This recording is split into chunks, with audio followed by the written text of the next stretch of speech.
Okay, welcome to the Grandfinal round of 2019. In opening government, we have team from Karavi, acting as the Prime Minister is David, and Deputy Prime Minister is Samuel.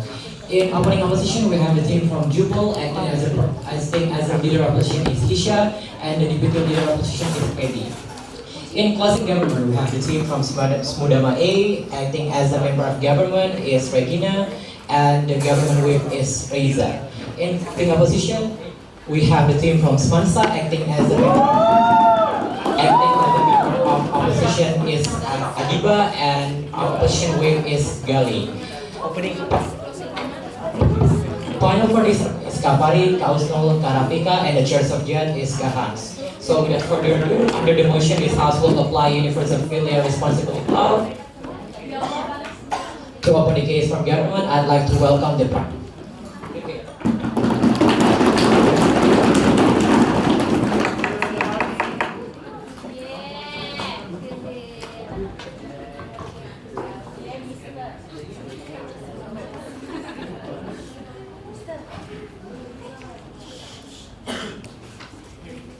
Ladies and gentlemen, in the current status quo, we can see that there are a lot of parents, for example, that has given their all for their children and not getting anything back in return, and they still have to sustain themselves when they're already at a very old age and incapable of doing anything. First of all, definitions, right? What do we mean by universal filial responsibility law? That means that it's a law that is going to be used universally so that adult people will take care of their elderly by providing certain amounts of support, for economic support to be exact, right? This support doesn't mean giving all the money to your parents. This doesn't mean that you as a child should give everything you have to your parents. Doesn't mean that you have to give your house, everything to your parents, right? Just fulfilling their basic needs. Now, this responsibility will mainly work on the principle of good parenting. What do we mean by the principle of good parenting? This means when your parents have done you so many good things in life, you should be able to reciprocate those things back. Because if we see from the bad relationships, right, from that standpoint of view, you won't be still in that family. You won't be, if it's an abusive family, you won't still stay in that family. You would have gone for example, for example, you would have gone for example, the police and so on to demand your equality. So I think that the opposition team cannot bring any argument relating to this fact because this mainly work on the principle of good parenting, right? Jumping to my first argument is about morality. Notice that these parents have given their all to these children. They have given support in education, they have given you food, and they're the only main reason you're able to stand as an adult, you're able to have good education, you're able to have a healthy body, and you're able to be a productive member of the society. Even if they are poor, they're already trying their best to fulfill your needs. Even if they're poor, that doesn't mean that they will not try every and anything that they have to fulfill your needs, right? They could have, for example, just beg for money in the streets just to be able to fulfill you, for example, a bag of rice and so on, right? Now, some parents even invest all they have to make you the successful person that you are. This can be seen, for example, in China. There are already parents that have given $20,000 in their children's education, even when the children are only 4-year-old, ladies and gentlemen. They do that under the principle of good parenting. And that doesn't mean that they are just going to give you unconditional love. That doesn't mean that they are just going to give that for granted and not expect anything back in return. And now, let's see. You're practically leaving them for dead when they don't have any more to give you. Ladies and gentlemen, that sounds so pragmatic, right? Even without me explaining any parts of it, that already sounds very pragmatic. Because you're basically taking all of the money, taking all of the things that your parents have, and then you're now grown to be a successful person, to at least a productive person in a society, and you're only going to leave them for dead. You're just going to say, okay, your responsibility is just to feed me and to fulfill my needs. Now I don't have the responsibility to give you what I, for example, owe, right? We believe that this is very immoral, since some of these parents that I have explained to you, have spent $20,000 in their children. When they're already old, they don't have those types of money anymore. They are not capable of fulfilling it because they're already, for example, retired from their job. They are incapable of fulfilling their own needs. Now, we believe that even if you're a poor people, for example, you should still give support in any way possible. We mean, for example, you just fulfill one plate of rice, it's enough. Why? Because there is going to be affection in that plate of rice that you give your parents. There going to be a sense of fulfillment in your parents when they see that you, even if you're a poor person, even if they cannot give you what you actually need, you can still give back to them and you still try to love them back for who they are, ladies and gentlemen. That is a positive contribution in the parents' side, right? Now, this creating this law means that there will be loopholes. Now, what does this loophole mean? This means that if you already give your parents, back what you owe them, and then you fulfill your responsibility in maintaining your child. For example, you already give your child support and so on. And when the child is going to turn into an adult, they will reciprocate it back to you again. So this investment is always going to create loopholes that are just plainly going to give you back and going to sustain you at the end of the day, right? Second thing is I'm going to talk about unconditional love. If opposition say that this child shouldn't be given unconditional love, should be given unconditional love by their parents, and the parents shouldn't care for their own well-being, then it's very naive and it's very idealistic for the opposition team to say that, considering that these parents also have their needs. They also have their needs to be fulfilled, and they are now giving you those just so that you can be a successful person, right? So I think that unconditional love isn't really a responsibility that these parents must have. Third of all, I'm going to explain to you why in our side, the stakeholders will be better. First stakeholder is of course the child. There isn't really going to be any big burden, as I explained to you, because your responsibility to your parents isn't really that much to begin with. You only have to fulfill them their basic needs and so on and so forth, right? They're not really going to get that much burden, and probably at the end of the day, they will also feel a positive contribution that I have been able to reciprocate to my family. In their side, there will be burden to these children that, oh, even if I already am a successful person, even if I am already capable of fulfilling my needs, I cannot, and I do not want, out of my own greed and my own pragmatic reasons, I will not fulfill my family's needs. We believe that that is something that is going to keep haunting this person at the end of the day, right? And for parents, even if they do not get that much support, at least they get happiness from it, from knowing that your children is doing everything they can to fulfill your needs. So at the end of the day, our motion stands. Thank you.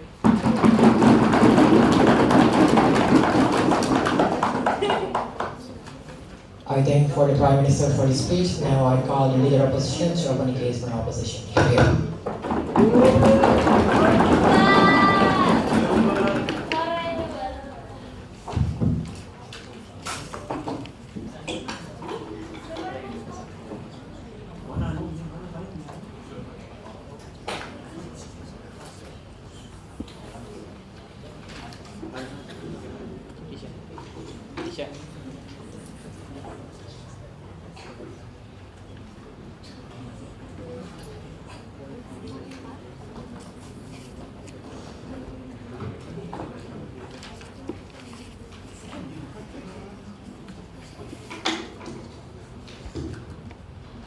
Opening opposition argues that the definition of universal is that it's going to happen to all families in which that when this law is being applied.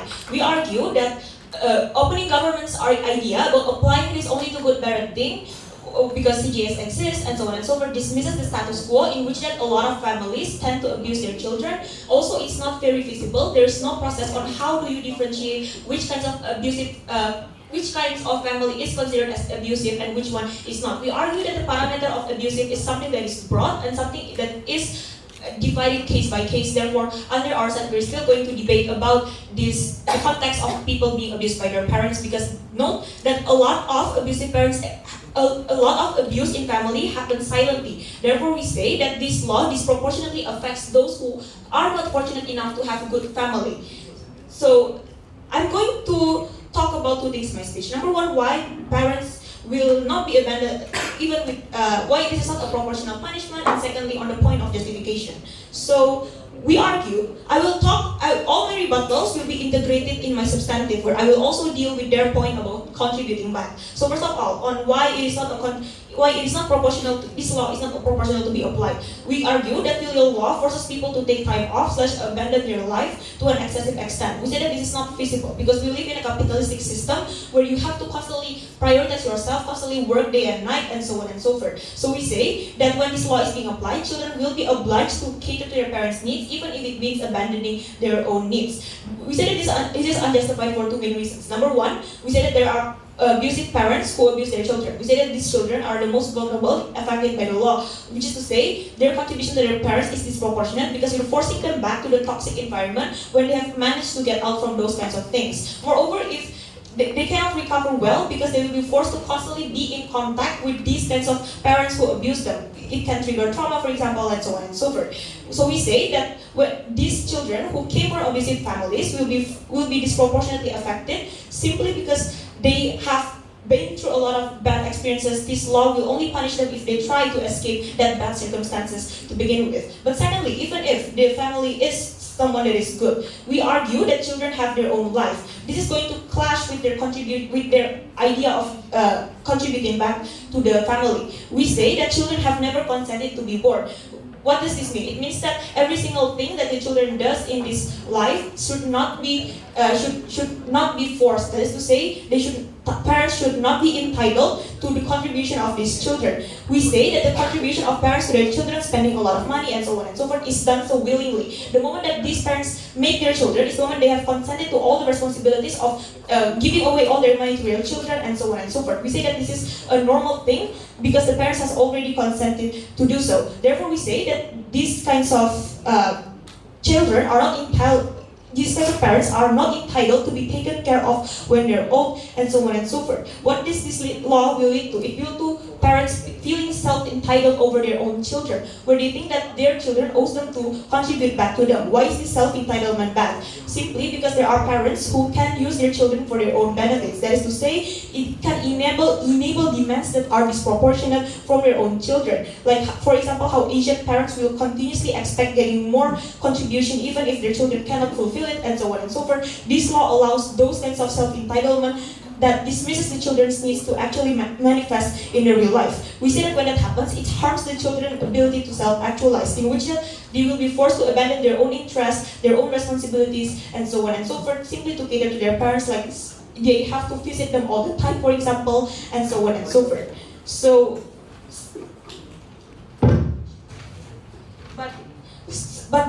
But secondly, we say that why the children's well-being should be prioritized over their parents without this law. Simply because we argue that the children work for what they have in the status quo. They spend a lot of time studying, for example, and so on and so forth. So even if the parents did support them in the past, that support is part of their responsibility, something that is punishable by the law if they abandon their children. So we say that because the effort of the children should be respected, in which that we should allow them the most mobility to actually self-actualize, even if it means not catering to their own parents at the end of the day. Simply because they are entitled to do what they want, simply because they have never consented to be born in the very first place. But secondly, we say that the contribution is disproportionate. That is to say, parents can no longer contribute back to these children in the present. Why is this disproportionate? Simply because the children will have to work even more just to give their parents more money, while the parents can no longer give them any support at all. Our government might argue there is still emotional support from their parents and so on and so forth, but we say that kind of support is inexclusive, where you can still get it from your own environment and so on and so forth. Therefore, the more substantial benefits, such as getting money, will only go to the parents, while the children does not get enough feedback coming from the parents in itself. So we say that this law is disproportionate because one, children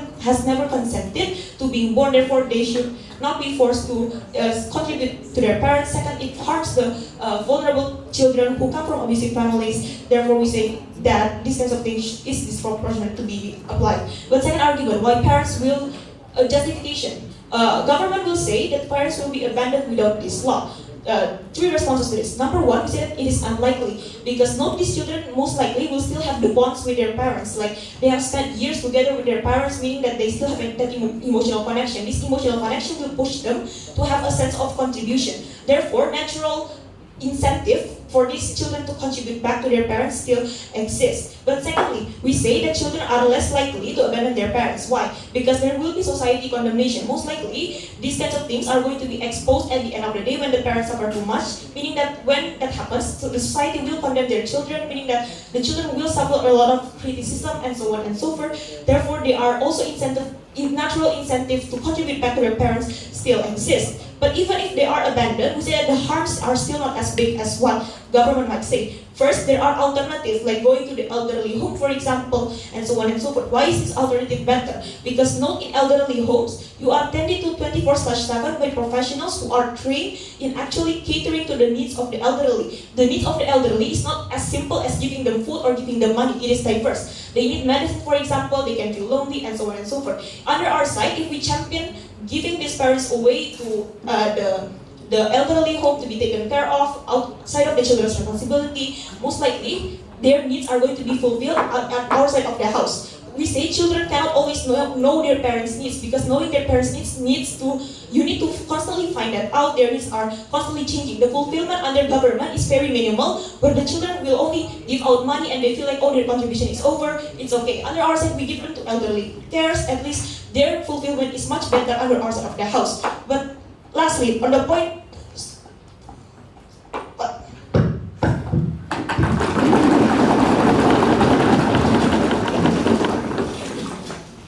I thank you for the leader opposition for his speech. Now I call the Deputy Prime Minister to continue the OG's case.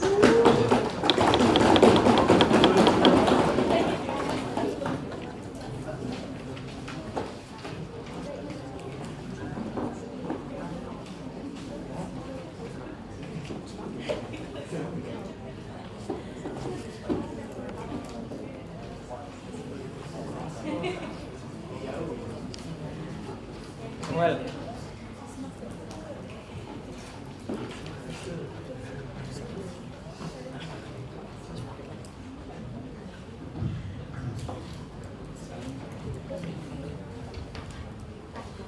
the problem that exists in society currently is that a lot of children don't give back to their parents. But before going into my substantives, first, some responses to the opposition. Opposition say that children have their lives. They have the rights to enjoy their lives. But we would like to say that these parents also have their own lives, but instead they decide to work harder to provide for you. Even if it is obligatory for them to work for you, we say that it is still justifiable, since so many parents nowadays are working harder than usual. For what? Just to provide more for their children. They want their children to have their best, even if it means sacrificing their own happiness that they are able to possibly obtain if they were not working. And also, secondly, about elderly houses, we believe that this is also a form of contribution towards your parents, since you are also providing the funds for your parents' survivability. So it is not necessarily leaving them for dead, but you're also contributing to the fact that you are still providing the funds for your parents, and you are not forcing your parents to work for their survivability. So going into my substantives, these parents have sacrificed so much in order for you to eventually reach adulthood. They are sacrificing their happiness during their old days, energy, and possibly health. No matter how mistreated you feel, as long as you are being given food and the survivability of yourself, we believe that it is still okay. Since even if your parents don't give you much of their time, it is more likely because of their career. We believe that it is still okay for your parents to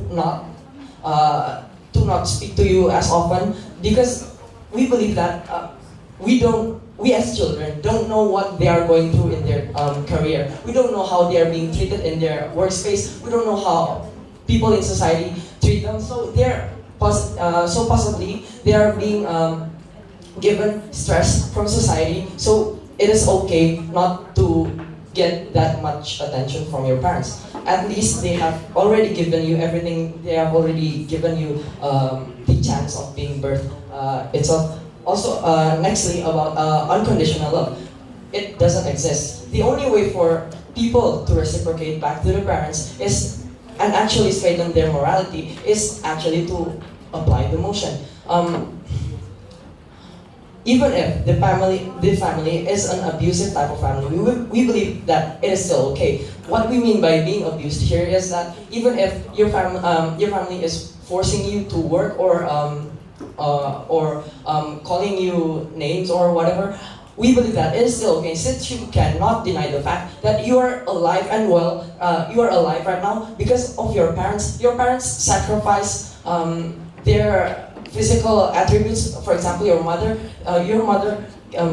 give you sacrifice her looks in order for you to have your life. So we believe that it is still okay for children in abusive families to reciprocate back, because at least these parents contribute some sort of care to you, even if abuse still happens. Because no matter how much you spend on your child, you still expect them to give you something back in the future. Or it could be in the form of not being an embarrassment towards the family. Otherwise, if they don't want much from you in the first place, if they just want you to get to give back to you, they won't spend as much money. They will just spend money on you so that you are able to live at the end of the day. So why is it okay to have these children provide for their parents? Even if you cannot provide for your parents, we believe that it is still okay, since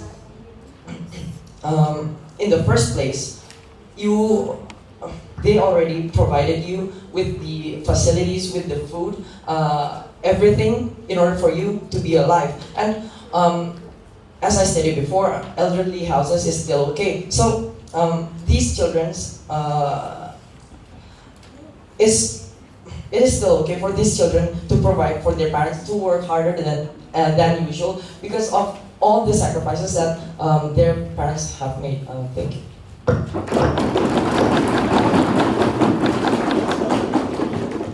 I thank for the Deputy Prime Minister for the speech. Now I call Deputy Leader Opposition to continue his case. Okay.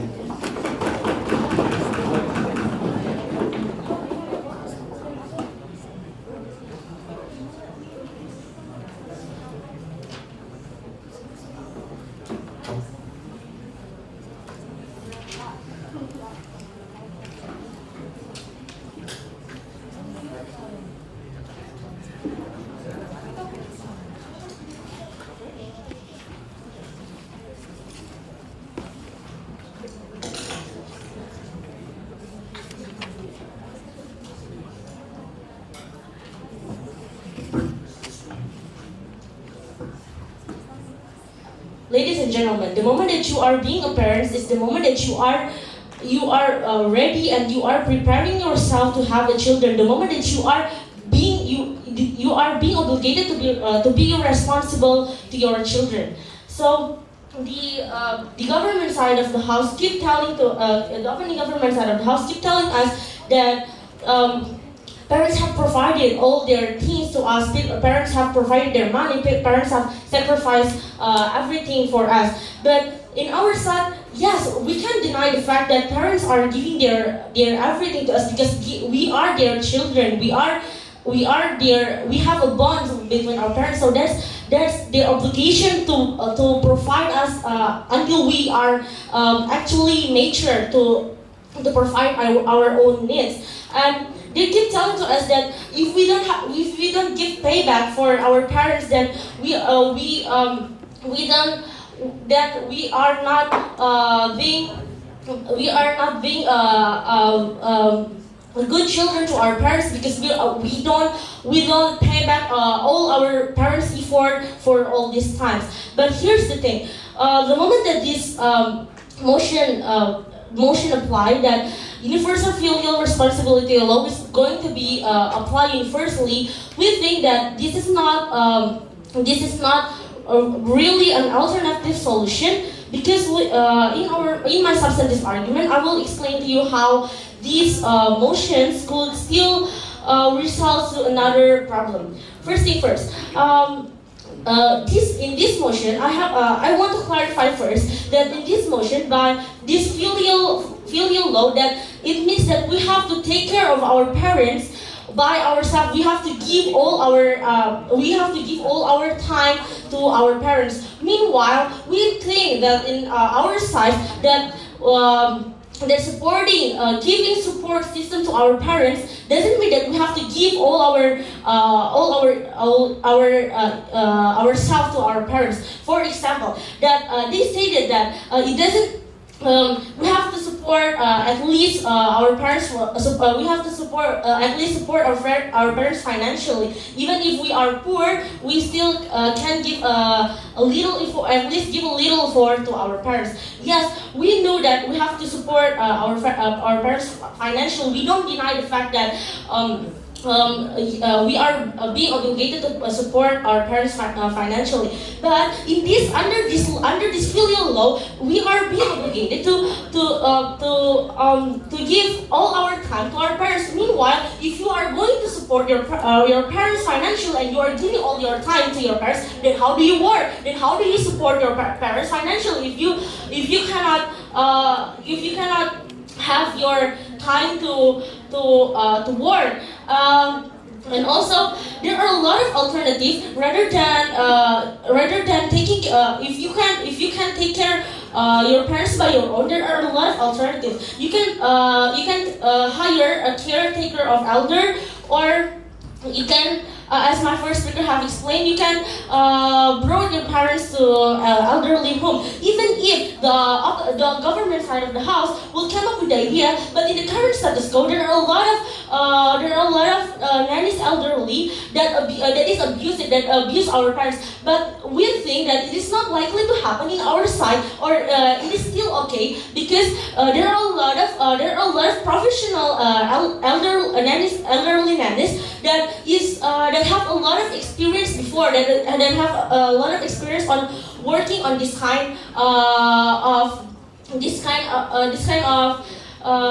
thing. And also, even if you take your parents, you hire a nanny's elder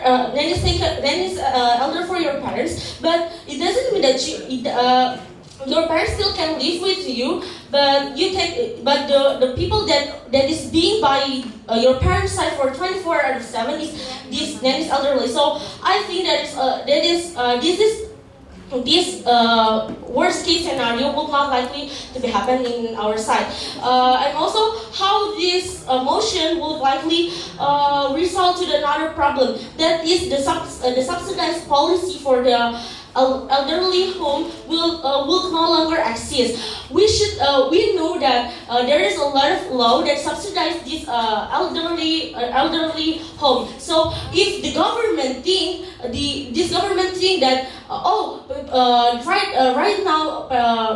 right now children are being obligated to take care of their parents, so we don't need to give subsidize to the elderly home anymore. That means it also results to another problem, that this elderly home will no longer exist. So this just means that you also abandon your parents, because this elderly home no longer exists. And also, they also stated that the unconditional love. So we think that this unconditional love have existed right before we were born. Right, we are still in our parents' time, right? So we think that if you guys keep stating to us, you guys keep telling to us that we have to pay back our parents just because they were giving us she was giving birth to us, and then she became ugly just because they are giving birth to us, then that's the consequences of giving birth. That's the consequences in the very first place. Why they want to make children? Why they want to have a children? The moment that you are married, that doesn't mean that you have to make a children. It doesn't mean like that. There are a lot of people that is being married, but because they are not prepared for having children, then they are having a protective sex. They are having a birth control pill on. that doesn't mean that the moment that you are married, the moment that you are obligated to have children. In our side, we think that if you are married, the moment that you are going to have a children is the moment that you are financially prepared, financially, emotionally stable for having a children. That's why we are so proud to.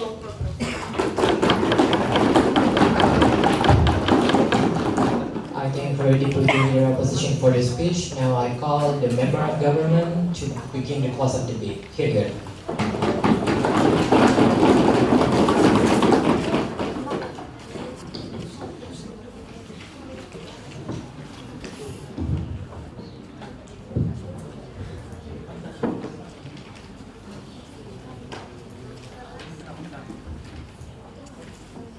Mr. Madam Speaker, two responses towards the opposition side of the House. They keep glorifying on how sacrificing your time for your parents is not okay in the society.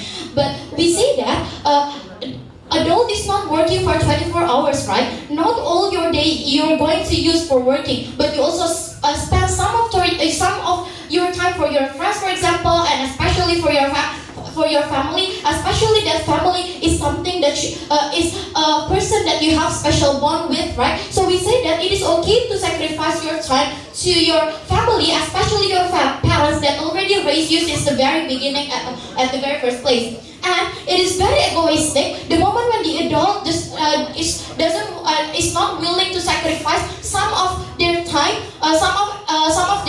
and the moment when we do not make this filial responsibility applied universally, and we see that the status quo of the society is very progressive, where people tend to look for money because people tend to think that wealth is everything. Is the moment when their parents are going to be forgotten, right? Because there is no reminder for them to take care of their parents, and that is why we think that it is very important to apply this filial responsibility law universally. And second of all, they say that it is okay not to apply this universal filial responsibility because at the end of the day there's still an emotional connection between parents and children. But we want to say that in their side it won't likely to happen because there's things like elderlyhood, right? Elderlyhood is just like a safety net for these children to just let go of their parents and do not think of their parents anymore. Why? Because elderlyhood is going to provide everything that your parents need as elderly, for example, food, medicine, and so far and so on. But we have to characterize the elderlyhood, right? We have to characterize parents, right?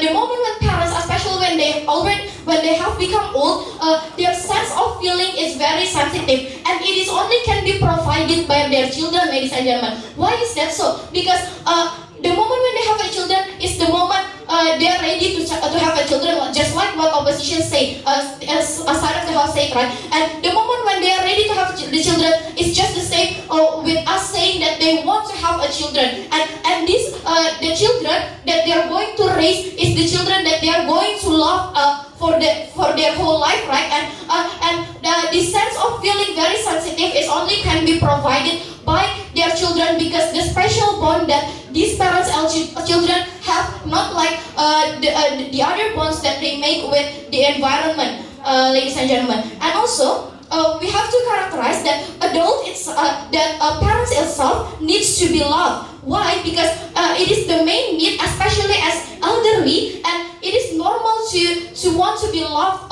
especially by your children. Why is that so? Because there's a sense of feeling that you already sacrificed so many things, ladies and gentlemen. And the moment when the children do not love the parents, especially in their older age, is the moment where these parents will feel like I fail as a parent.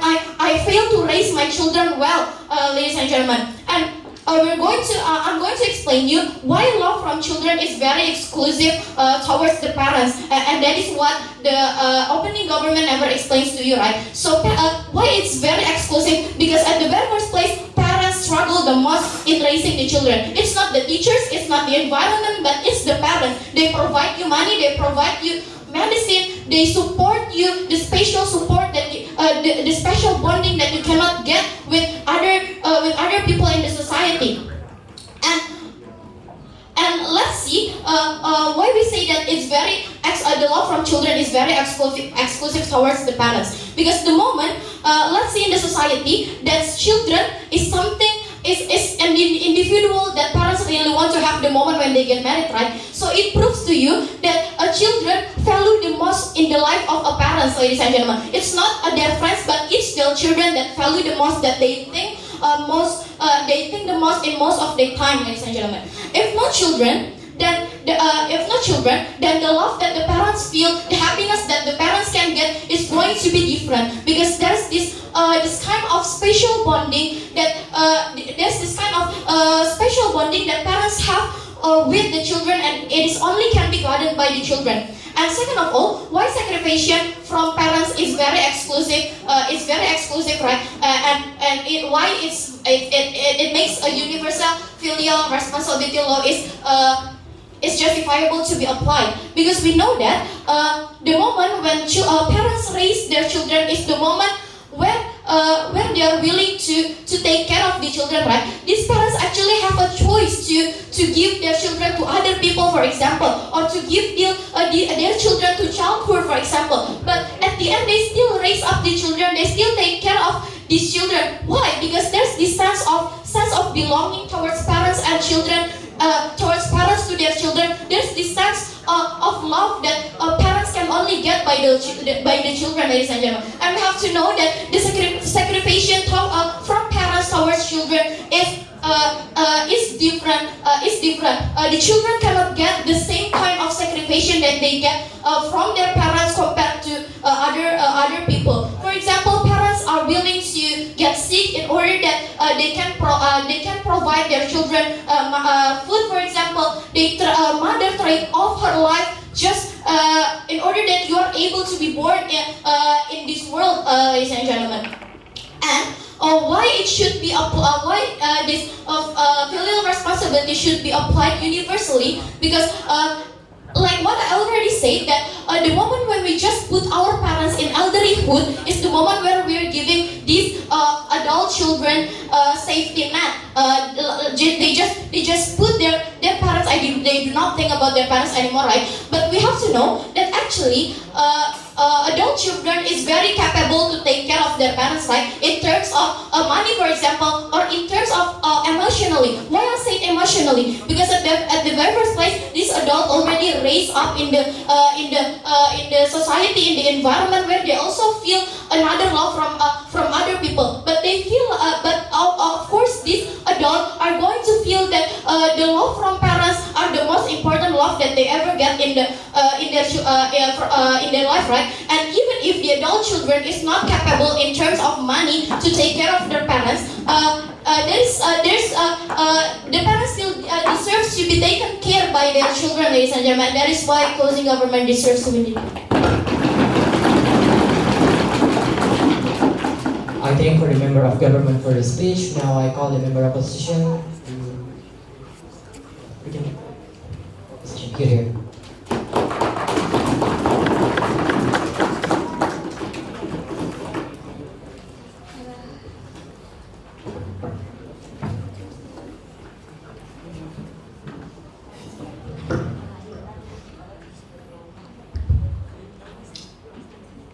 For a law to be implemented, then there must be a situation urgent enough to prevent something from happening, but it's status quo. Neither of these reasons exist. There is no urgency whatsoever for us to apply this kind of law in status quo, because, like the opening opposition already said before, we already have society to contribute in this kind of problem, because the society in Indonesia already provide to you an expectation that each children will have to contribute back and take care of their parents, ladies and gentlemen. Before I move on to my substantive material, I will deliver a few responses towards the government side of the house. But the government side of the house take things to granted, and they cannot inject on any kind of negativity that parent that's still happening in status quo. They They keep on bringing the positive kind of parenting, but they never give us any clear limitation in but how the law until when the law will be applied and to what condition and whether condition it will work.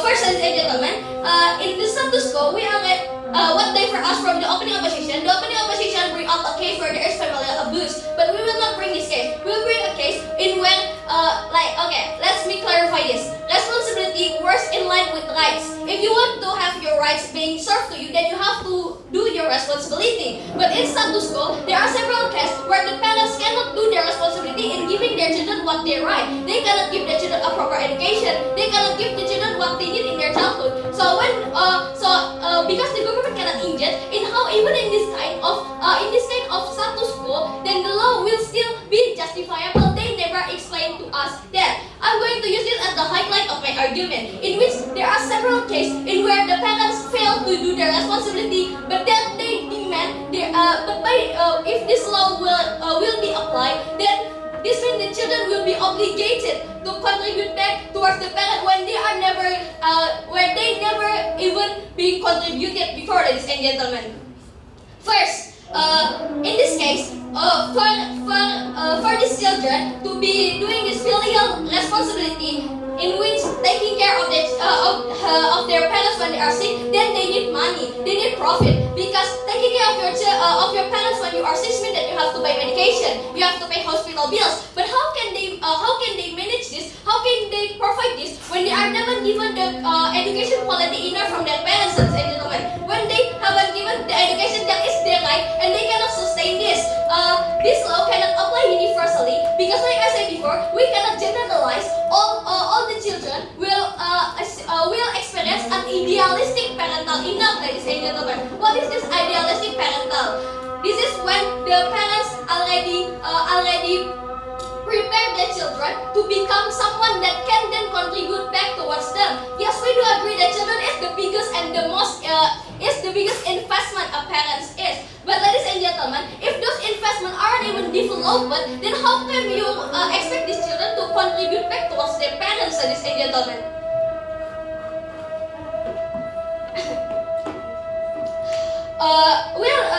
If the opening government bring up a case where if the parents are retired enough and they cannot provide for their bill, this is an exclusive, ladies and gentlemen. Why? Because the government already provide you several service for this. There's retirement wage that are paid by the taxes. If the children work, then they already contribute back towards their parents because they pay those taxes. Those taxes is the one where the government give towards you that are already retired, and this children in any way is already contributing back towards their parents, even if they are not explicitly taking care of their children. We also believe that without this law, it's fine, because the children will keep on taking care of their parents even without this law implemented. Because like I said before, society already point their narrative inside this. Moreover, it's like this. Children will not just simply abandon this parent when they are being adult. They will of course still have their bond towards this parent. But when this law apply, then this will be a fracture inside this relationship, because the children feel that they are being pushed and urged to then contribute and taking care of the parent, even when they are not capable, or even when they are not even given the investment towards their parents, ladies and gentlemen. But next is how even if the law are applied, how this cannot prove that the children will keep taking care of the parents. In status quo right now, there are several cases in which even if there is still a law that rules something, there are still some violation towards that. So the opening government the government team cannot give us any clear guarantee that even when this law applies, they will not clash or they will not backlash towards this law that can prevent those children to not take care of their parents. Moreover, ladies and gentlemen, like I said before, laws will be constricting towards everyone, no matter what's the cost, and every law has consequences, and neither of the government will give us any consequences or what will happen if this law is violated.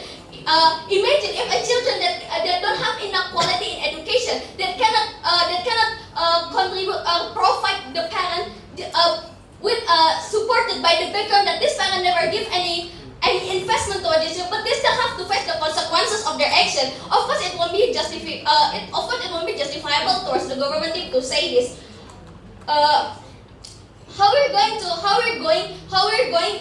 still prevent these children to then abandon their parents. Like I said before, we already give you the fact that there is no way possible that a children can simply ignore their parents without any reasoning behind it. Even if the children are easily abused, they will still keep on their parents because they feel that they need because they have moral debt towards their parents. So even without this law apply, there is already some morality. It's already a well-known sense towards these children to contribute back towards their parents even without this law apply. So there is no urgency in how this law. There is no urgency whatsoever of why this law should be applied. My last argument will be the harm of when this law are applied to both the parent and toward the children. When the children are expected to grow up into and having prominent jobs enough to support this parent, of course it will harm both the parent and the children. The parent that have to invest toward the children because they understand that these children will be the one that support them in their old age, and toward the children that have to keep up with that expectation even when they are not given the proper education, ladies and gentlemen. That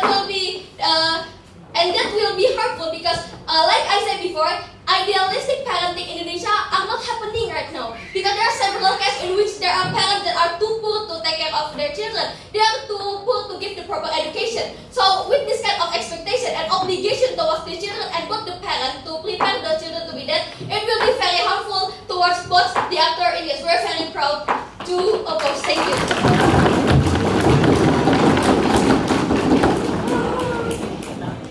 I thank for the member of opposition for the speech. Now, government win to end the Gulf case. Okay.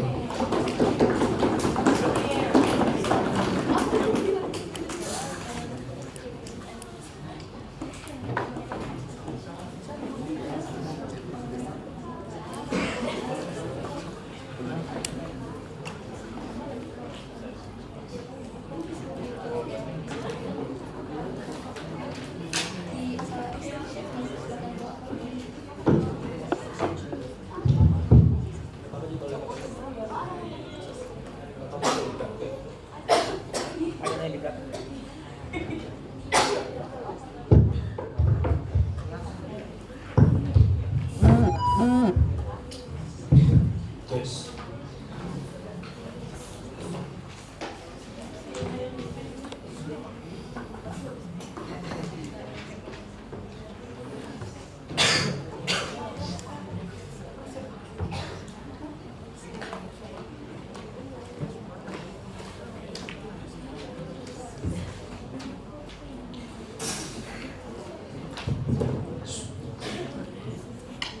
Ladies and gentlemen, the main discussion in this debate mainly talk about two things. First of all, is it justifiable to make this filial responsibility law universal? And second of all, is it justifiable for a child to give support toward their parents in their adulthood? But let us analyze what happened in this debate and what and I will prove to you at the end of the day why opposing government are decided are capable of winning this debate. So ladies and gentlemen, before I move on to my rebuttals, I will first tell you what makes us different from opening government. First of all, opening government only operate under scenario of good parenting. We believe opposing government also caters, for example, if there is an abusive parents, we say it is still justified for the children to contribute back toward their parents at the end of the day. So we operate under multiple scenario compared to OG that are only assuming that parents have to be good in order for children to deserve giving feedback toward their parents. And second, OG only operate under the best case scenario which children have to be successful. But we believe that filial responsibility is not limited to economic support. We believe also emotional responsibility count in what filial responsibility means. And third of all, opening government centered around filial responsibility under the definition of economic support. But we have told to you before that this filial responsibility is not limited to economic support, and for those children, for example, who are not successful, they can still contribute back to their parents, for example, by giving them emotional support. So before I move on to why CG deserves to win this debate, I have several rebuttals toward all the opposition case. Okay, so first of all, the opening government first stated that why is it not proportional? It is not proportional. We believe their argument, first of all, they say that children never consented to be born. But our response to this, that yes, we agree that children never consented to be born, but the parents also never really consent and accept their child the way they are. Of course, if there is an option, for example, for the parents to choose how their children will grow up, the parents will choose at the end of the day, but the parents never get to choose the characteristic of their children, but still, the parents at the end of the day give them unconditional love, despite, for example, their children, for example, are lacking in ability to talk, for example, or cacat, yes, and so on and so forth. Which we believe at the end of the day it is still justifiable for the children to give feedback toward their parents, because at the very first place, the parents are giving their children unconditional love. Second of all, they say that parents will be self-entitled. We also say it is okay for parents to be self-entitled because it is inexclusive. Under their side, also the parents will be self-entitled because there will also be these successful people who contributed toward their parents at the end of the day. And at the end of the day, parents will say that there is some successful people who are contributed toward me. Why my children, for example, doesn't contribute back to me? This self-entitlement will also happen on their side. So we say it is not inclusive. So don't count for this argument. And then the third of all, children will not take their time to their parents. We said that if the children really taking care for their parents, they will always provide time for their parents to begin with, ladies and gentlemen, because their side of the house said that, for example, parents and children will have awareness because the progressive status quo. But we said that the status quo is not progressive, ladies and gentlemen. But even if yes, it is still just. But even if yes, children cannot provide, for example, time toward their parents. We say it is still justified because at least the children can give economic support. Because as we can see, usually children who are successful doesn't have enough time to their parents, but they still can give them economic support. But for example, children who aren't successful, they will have more time toward their parents, and at the end of the day, these unsuccessful children can give emotional support at least toward their parents, which the parents really need, just like my first speaker have previously explained to you. And fourth responses, they also stated that, for example, in their side, it is less likely to happen that children abandon their parents. We say no, because at the status quo, children who are adults tend to be busy with their adult life. For example, they now have a wife, they now have a children to take care of, and so on and so forth. They will be distracted toward their own adulthood life, and they will not have time toward their parents. Because as an old parents, adult children will consider their old parents as a burden toward them, because as you can see, old parents are childish. They are not capable of taking care of themselves. So if we not apply this motion, at the end of the day, people, children, adults will start to abandoning their parents because they think that why should I care for my parents? They only a burden for me. For example, they piss in their pants and so on and so forth. Why should I take care of such a thing? Because under our side, at least there will be consequences because this is allowed, ladies and gentlemen. And when you break the law, there is the consequences. At least, for example, like jail time and so on and so forth. Or for example, the parents have to pay to the government if, for example, the children doesn't provide to their parents. Okay, so closing opposition also stated a few arguments. I have two rebuttals toward that. First rebuttal, they say there is no urgency because society is progressive. Ladies and gentlemen, how can you say the society is progressive? As we can see, the fact that, for example, elderhood are filled with elderly parents who are feel lonely, prove to you that at the status quo, children tend to deliver their parents toward elderhood. This proves to you that society are actually not progressive toward taking care of their parents, because as I have stated to you before in my rebuttal, that work is getting busier and busier every day. So we believe that there is urgency, because if we will not apply this motion, at the end of the day, children will not have any awareness to take care of their children. And also they say we cannot generalize because not all children achieve ideal. Second of all, they say we cannot generalize because not all children achieve ideal parenting. We have two responses toward this. First of all, because the lack of education of children happen because at the very first place, the parents are also lacking of education, gentlemen. But it is still justified for children to contribute back to their parents, because even if, for example, the children doesn't give educational learning toward their children, but the parents still give emotional support toward the children itself. We can see, for example, a lot of successful people whose father is tukang beca, but they can still become a successful person at the end of the day, because why? These tukang beca give their children emotional support. So we say it is still justified. For example, if children, even if they don't have an education, it's still justified for them to contribute back. Don't have to be in economic form, but also in emotional form.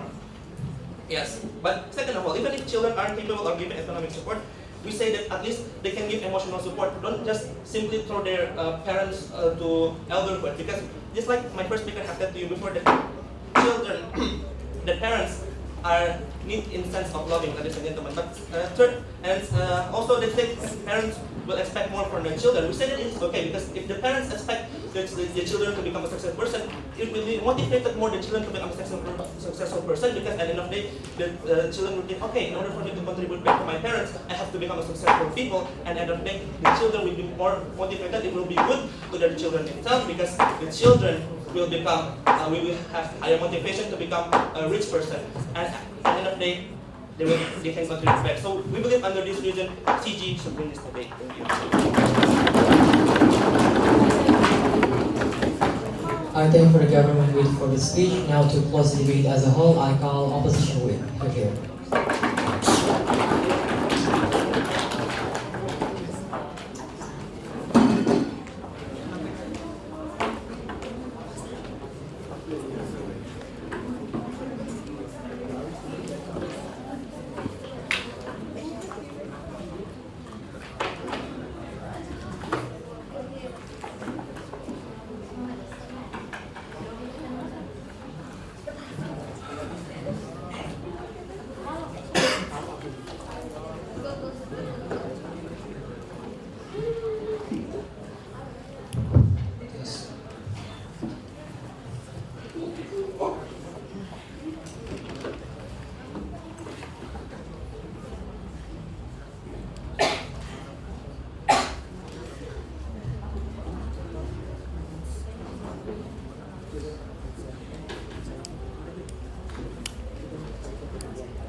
Okay then, ladies and gentlemen, before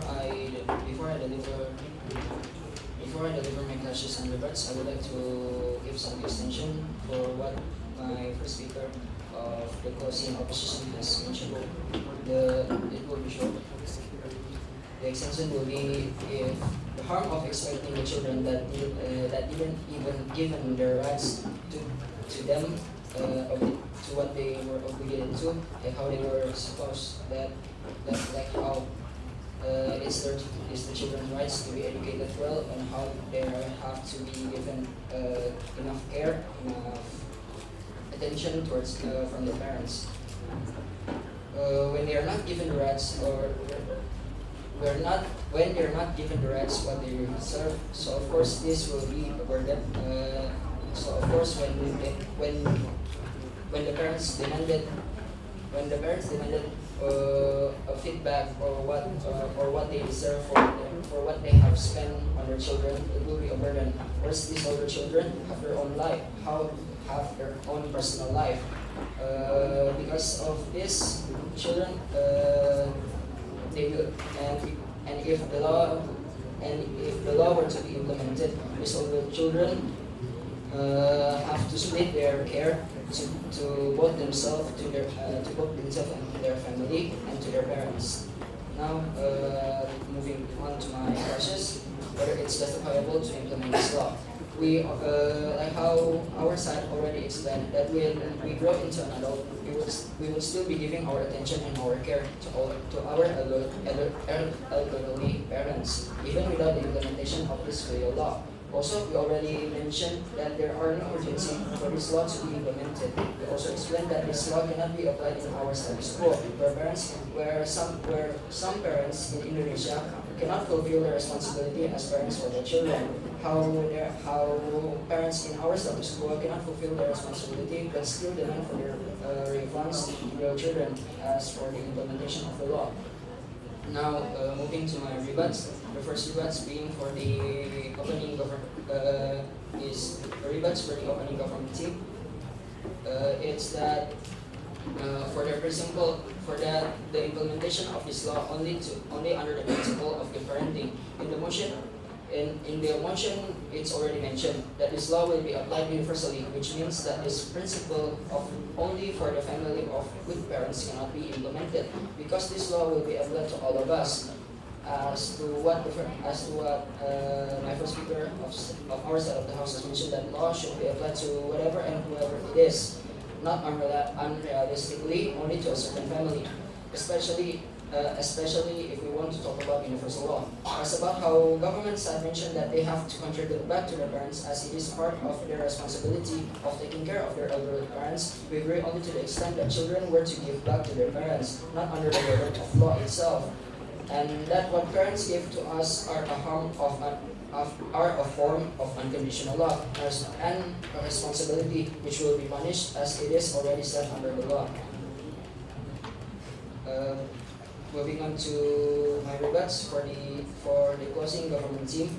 The first one being is that we agree that it's egoistical or selfish that adults aren't willing to sacrifice that these adult children aren't willing to sacrifice for their parents. But let me explain. Parents are supposed to take care of their children as it is their responsibility and their moral debt. The parents should be willing to give their all for their children, education, and so on and so forth. Without the existence of this filial law, we don't mean that children will no longer give care or attention to their parents. They will still give this kind of attention and care and love. And children could still help their parents financially and emotionally without having to be restrained by this filial law. We already explained that children will still give their love, like how I mentioned before. Children will still give their love and will still give their attention towards their parents, even without the existence of this filial law. We also agree that children should give it back for their parents, but this condition, for this condition to be happen, doesn't have to be under this law itself. Children will still have moral debt to their parents. Like I said earlier, they will still give something for their parents. With the law being implemented, there will be some consequences if they didn't give this love or affection for their parents. But for us to be punished for such trivial things like how we don't call our parents in a day, and we deserve jail time for not giving our attention to our parents in one day, it's unrealistic. And for my final rebut is that those emotional support didn't have change.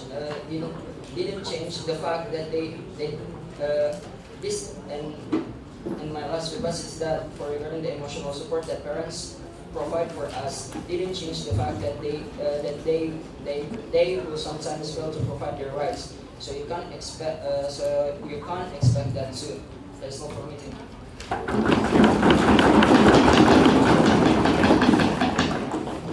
I thank you for the opportunity for the speech. Now that was the debate. Let's give applause to all of you.